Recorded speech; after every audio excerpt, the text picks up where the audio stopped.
You have heard of the man who has everything. Our first guest tonight more than fits the bill. He owns Virgin Records, Virgin Airlines, couple of Virgins. He's got luxury resorts, travel agencies, video operations in LA, international modelling agency, film production company. The man's a loser. He's only in his late 30s. Please welcome Richard Branson.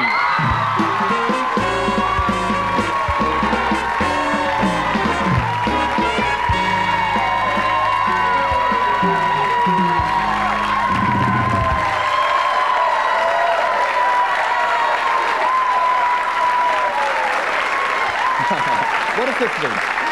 We don't know it in English.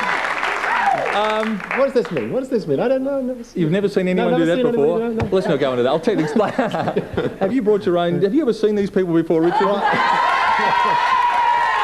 Have you heard of Rent a Crowd? They're it. Listen, the man who's got everything. What do people give you for your birthday? Well, I don't know. Have a look at the T-shirt. This is what somebody just gave me for my birthday. And can I have that one? Yeah, yes, you can have that one. And all profits, Virgin condoms. Can we get a shot of that?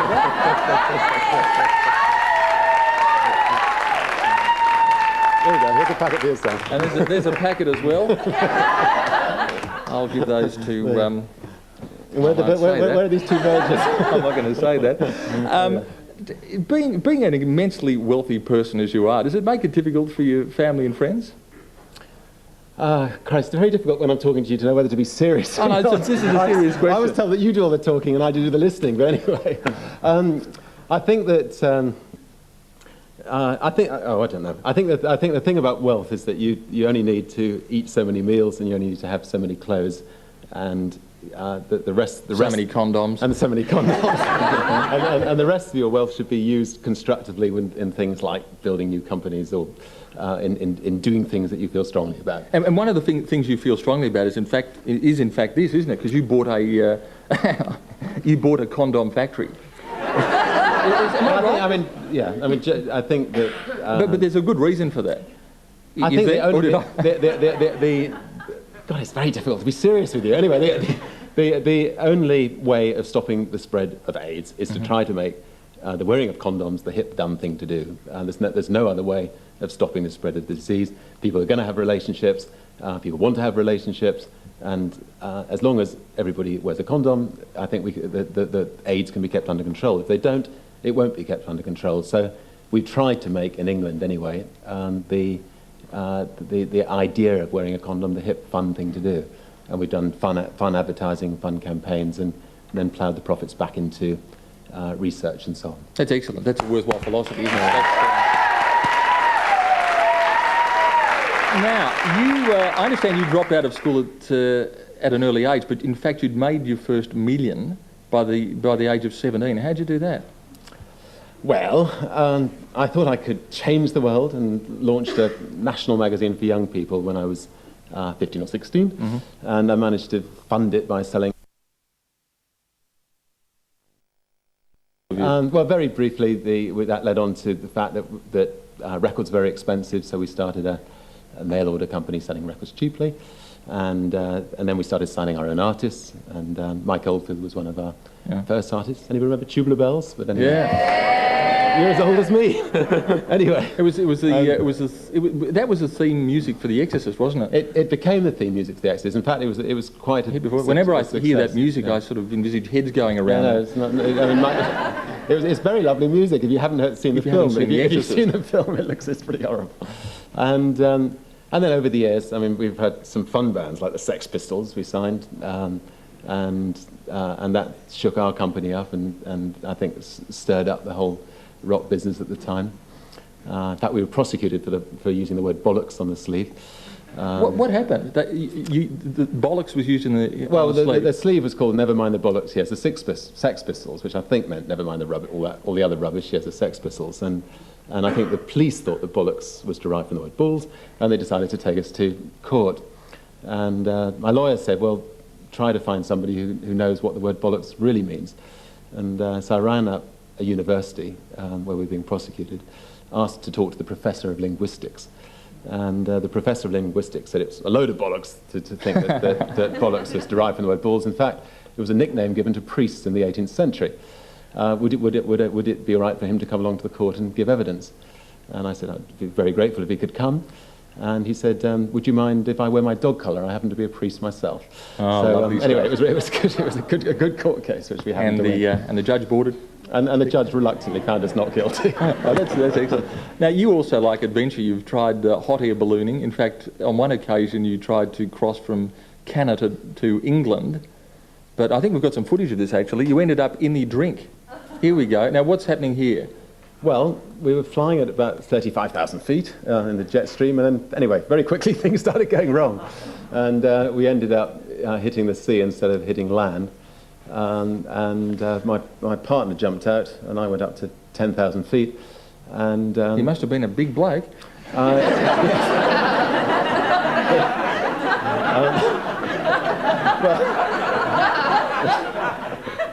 Anyway, all ended. What's happening here? Is this the partner? That's the partner. You basically, Richard, you pushed the partner over, haven't you? You still see a lot of him, Richard?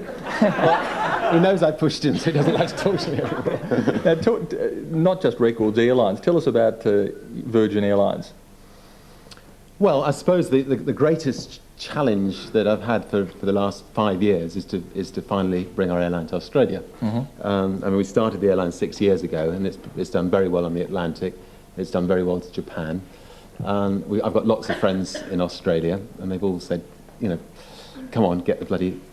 That's all right. Believe me. All right, get the something airline to Australia. I was told to sign something saying don't say any swear words on this programme. I think it said do say swear words. Do say that. Anyway, get the bloody airline to Australia. And, whoops. No, that's all right. No, we just do that. And I think that we're nearly there. Yesterday, the first time in 60 years, we were licensed by the British government. And many airlines in England have tried to get a license to go to Australia before us. We now just need the Australian government to give us a few slots. And so whichever Australian government's in power in 2 months' time when the talks with the English, I hope they're going to be friendly and nice. And if we can get some slots, we hope to bring some fun competition to Qantas and British Airways. Oh, that's excellent. That's excellent. Hey, listen, will you stick around, Richard? Will you stick around for a moment? Yeah, please. Listen, we'll be back after the break with Mitchell Fairclough, viewer videos, and Richard. Presumably not virgins. What do we? Plenty of those.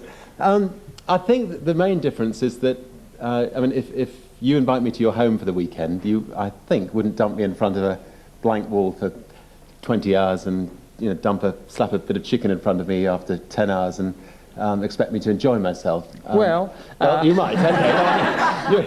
You're different from most people, but anyway. I mean, basically, we want to try to, and I think have succeeded in trying to create an airline that's run like a private club, where when people get on board, they can actually be entertained, where they can have comfortable sleeper seats, where they can have lounges, where they can move up and move around, where they can have stand-up bars, where they can have Sony video Walkmans with a choice of 100 films. Can I carry on? I'm on. Book me on. So basically, the advantage we have, I think, over the big airlines is that we never want to get big. We want to fly to the 10 major cities in the world. We never want to do more than that.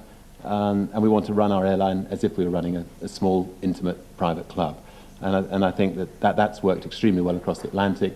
It's worked very well to Japan. And we think that it would work extremely well to Australia. Look forward to it. Look forward to it.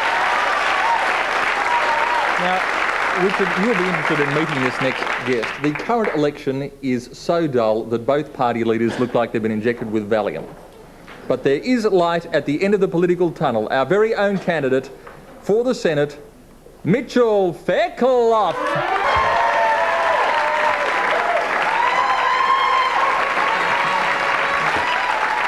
Mitch, don't do that, Mitch, 8 days to go to the election. I'm with Richard Branson, and I'm doing my best, Davo, to try and talk him into buying the network. The very best I can. Say, apart from appearing in and contributing to the soundtracks of many... Richard's playing with his... How much? Oh, that's better than what I thought you would do. The network. There we go. I got 25 bucks out of it. $75 for looking good, Dave. Yeah, well, that's me for next week. Apart... How to stay a millionaire. That's right, exactly. You don't get to own jumbos for nothing, I suppose. Apart from appearing in and contributing to the soundtracks of many movies, our next act has earned several awards from songwriting. Several awards from songwriting. Why not? He's soon to start a nationwide tour performing material from his current self-titled album and competition. Thanks to those thousands of people who have entered our Shirley Valentine competition, we drew 4 finalists today who tomorrow night will be playing off to win the cruise to the Greek islands and they'll be separated by a game of skill to be announced tomorrow night. The winners are Alan Dukes of Brisbane. The shower 2, Sydney 24 degrees, showers. Charlie. Canberra 22 Just degrees, point, fine. Charlie. Melbourne 24 degrees, fine and mild. Hobart 90 degrees, fine daylight wind. Adelaide 25 degrees, mainly fine. Hang on, slow down. Hang on.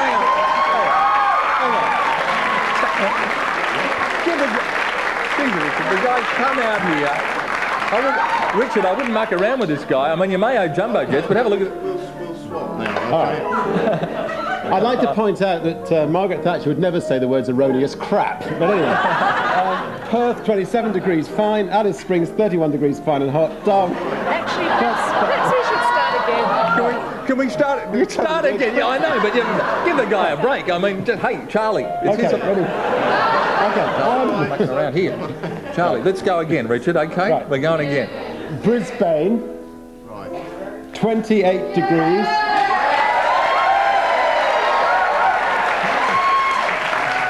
A shower or 2. Sydney, 24 degrees. Showers. Canberra, 22 degrees. Doing the weather with Charlie, Fine. we're going to end the show. We'll see you tomorrow night. We've got the Shirley Valentine competition. All over his video 24 and Laurie degrees. Lawrence. See you tomorrow night. Fine and mild.